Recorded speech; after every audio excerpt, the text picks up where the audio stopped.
Hey, Sean, I wanted to take a second. I've been asked recently about some of my favorite books and like what gets me going. And Jessie's in the process of finishing 30 books before she turns 30. Not 30 total, like 30 in the year that she was 29. She's read more than 30 books. Um, but I started thinking about some of my favorite books, and I was talking to Robbie and a few other people lately, and like the kind of books that I like. I like some fiction books and stuff like that, but like it doesn't like get me going, and I end up reading what sort of get classified as like self-help or business books. And I feel like that's a weird way of putting it, but I like books that sort of like get me activated, they get me inspired. I think is a bit of a whimsical word, but books that get me excited, books that get my adrenaline going a little bit and that motivate me. But again, motivation is also a little bit of a whimsical word for what I'm referring to. So I wanted to go through 5 of my favorite books real quick. First, I loved The Productivity Project. This is by Chris Bailey, and he started it after he had a blog where he tried all these different experiments on himself of like what happens if you commit to 8 hours of sleep, what happens if you try to work for 18 hours a day and only get like 4 hours of sleep. And he did all these things and then supplemented it with research on the topic, research with greater sample sizes of these things. And he combined everything. So the book is very actionable. As you go through it, there's things about like what he found when he drank more water and a certain amounts of it, what he found when he meditated 10 minutes a day, when he meditated for 2 hours a day, like where are these break points where it's helpful to meditate, but at a point maybe it becomes unhelpful to meditate. And so like I really liked this book because there were a lot in here that was very tangible, actionable about productivity and getting things done and time management. So I really liked this book.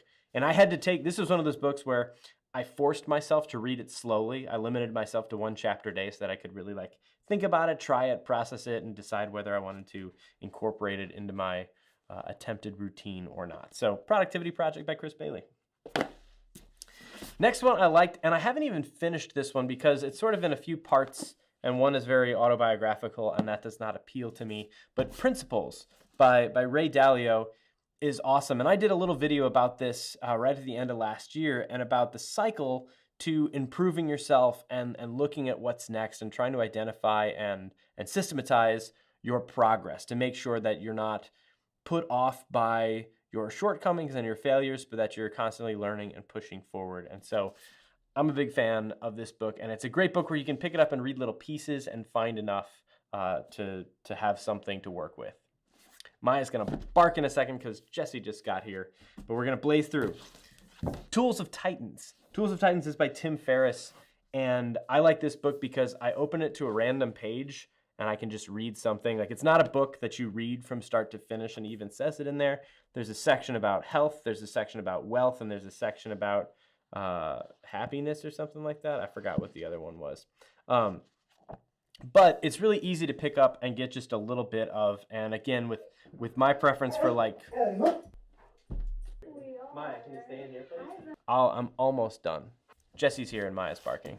My 4th favorite book is a book called Essentialism. And this one I don't have in front of me because I got it as an audiobook, and I really liked it. It was a lot of the same things from Principles, and even there's a book called The One Thing that didn't make my list, but I did really like that book. It was one of the first books I read in this sort of vein, and it resonated with me. But Essentialism was sort of like a cleaner version of that, and I appreciated it. But it talks about what's important and what's not important, and making a very binary list of should you do something or should you not do it, and not worrying about like prioritizing things or making a list of 15 things and trying to put it in order for what you should do, but just say like, these are the 2 things I need to do, and it doesn't matter what order I need to do them in, I just need to do them, and the other ones don't really matter.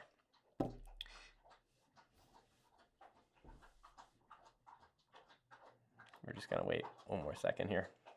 And lastly, my favorite book in this category of books is Austen Cleanse, Steal Like an Artist.